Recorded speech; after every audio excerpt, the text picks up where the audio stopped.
So for this video, I wanted to share some thoughts on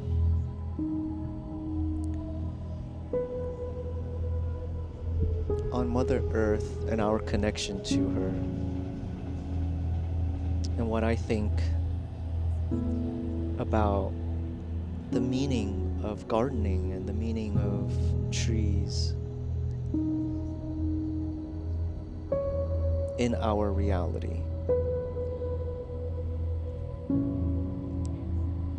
Those that know me personally would know that I'm a big nature nerd. I love gardening, I love growing things, I love trees, I love nature. I have a ton of plants at home.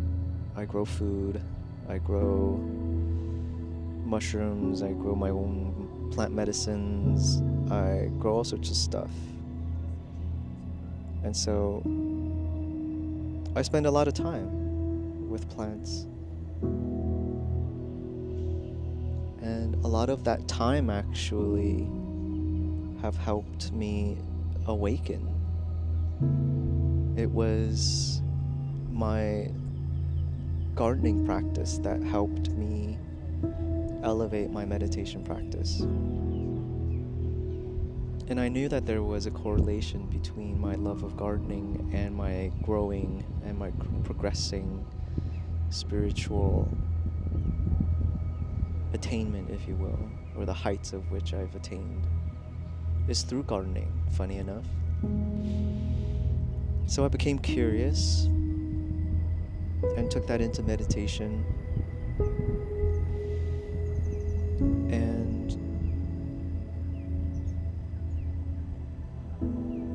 And here's something I found. Gardening at its essence is not merely an act of cultivating the earth, but a profound practice of meditation, a sacred ritual that bridges the gap between the self and the sublime tapestry of life.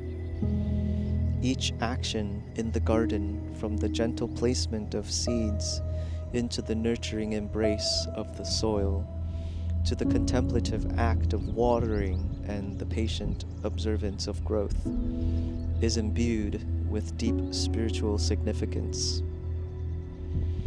In the silent, deliberate movements of the gardener, there is a harmonious dance with the rhythms of nature, a synchronization of breath with the ebb and flow of life itself.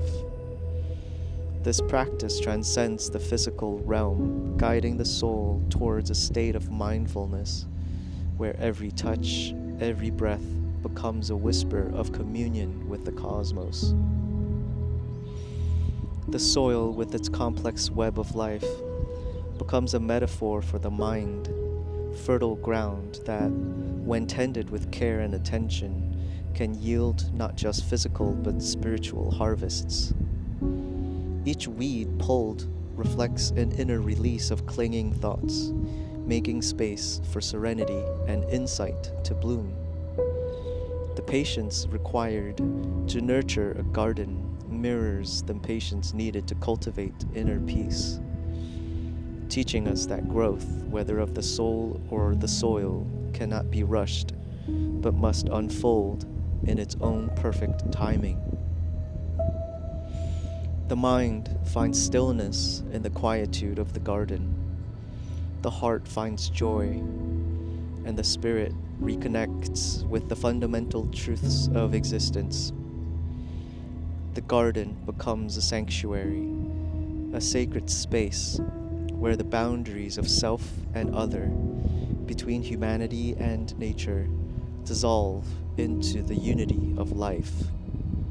Here, in the act of gardening, we encounter the essence of meditation, a journey inward, an exploration of the self through the mirror of the natural world, a path to enlightenment where every leaf, every flower, every breath of wind is a teacher, guiding us back to our true nature.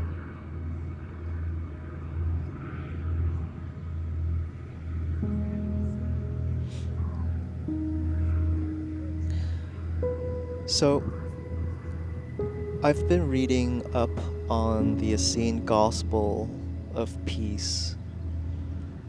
And in reading the Essene Gospel of Peace, there's a bit in there in the last Gospel, in Book 4, where the Essenes speak of the brother tree, which is beautiful and connects with that piece I read earlier.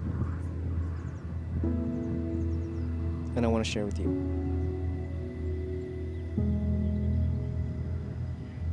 I tell you truly, the book of nature is a holy scroll, and if we would have the sons of men save themselves and find everlasting life, teach them how once again to read from the living pages of the earthly mother. For in everything that is life is the law written. It is written in the grass, in the trees, in the rivers, mountains, birds of the sky, and fishes of the sea, and most of all within the Son of Man. Only when he returns to the bosom of his earthly mother will he find everlasting life, and the stream of life which leads to his heavenly Father. Only then may the dark visions of the future come not to pass. And in a later segment he says, now in the hour before the rising of the sun, just before the angels of the earthly mother breathe life into the still sleeping earth, then do you enter into the holy stream of life. It is your brother tree who holds the mystery of this holy stream, and it is your brother tree that you embrace in your thoughts, even as by clay you embrace him in greeting when you walk along the lake shore. And you shall be the one with the tree, for in the beginning of the times so did we all share in the holy stream of life that gave birth to all creation. And as you embrace your brother tree, the power of the holy stream of life will fill your whole body, and you will tremble before its might. Then breathe deeply of the angel of air and say the word life with the outgiving of breath. Then you will become in truth the tree of life, which sinks its roots deep into the holy stream of life from an eternal source. And as the angel of sun warms the earth, and all of the creatures of land and water and air rejoice in the new day, so will your body and spirit rejoice in the holy stream of life that flows to you through your brother tree. That is just beautiful, and I don't have any more words to add to it. It goes to show that the tree came with us and evolved with us, and is here with us to serve as an example for us, to remind us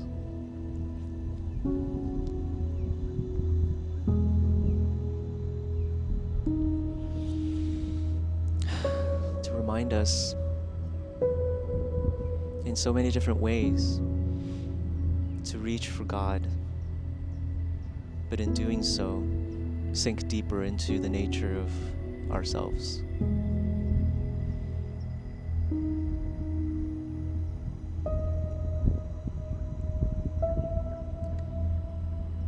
That while we seek the light, we have to seek the dark.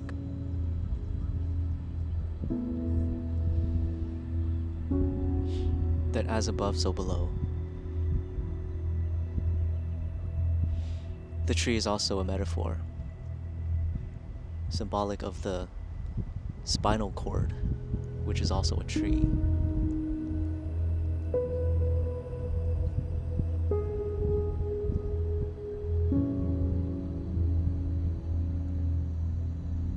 And in all the lineages, all the major lineages of our planet speak of a great tree, the great world tree of the Nordic cultures, the tree of life in Judeo-Christian stories.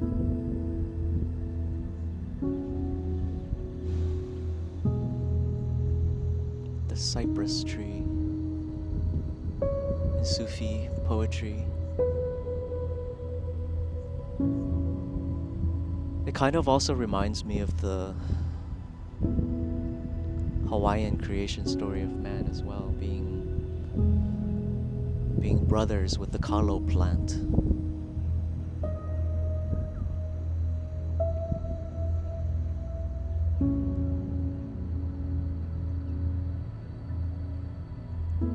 Go hug a tree today. Go tell it stories. Trees hold memories, you know.